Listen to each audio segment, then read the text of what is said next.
কত প্রবাসী একাকী চোখের পানি ফেলে। আমি নিজে দেখছি প্রবাসীর কান্না।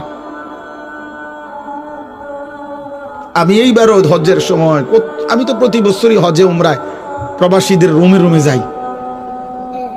কত প্রবাসীর কত কান্না। আমার বড় মোবাইল আছে আমার কাছেও, আমার কাছে সারা দেশ থেকে বিভিন্ন জায়গার থেকে বিভিন্ন জন বিভিন্ন খবর পাঠায়, যে ওগুলো আমার গাড়িতে আছে। কত প্রবাসীর কত কান্না, ডুকরে ডুকরে কাঁদে।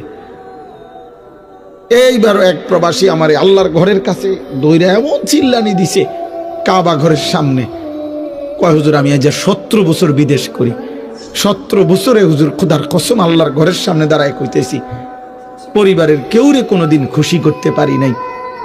যারে যত টাকা দিছি, মা হোক বউ হোক বাচ্চা হোক বোন হোক আত্মীয় স্বজন হোক, যেখানে দিছি 5,000 টাকা, কয় তারা কইছে তে ইচ্ছা করলে 10,000 টাকা দিতে পারত।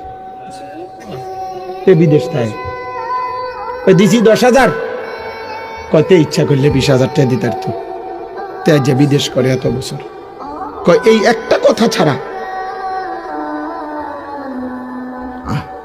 একদিন এক আরবি সৌদি আরবের এক প্রবাসী আমারে বলছে, কয় হুজুর আমরা রে, হে ও কাইন্দা দিয়ে আমার বলছে হুজুর আমরার কোনো দেশ নাই, আমরার কোনো দেশ নাই। কেন? আমরা যখন এই বিদেশের মাটিতে থাকি তখন তো আমাদেরকে আরবরা বলে আজমি, আমরা তো আরবের না, এই দেশের না। আর আমরা যখন দেশে যাই তখন আমগরে কয় বিদেশি।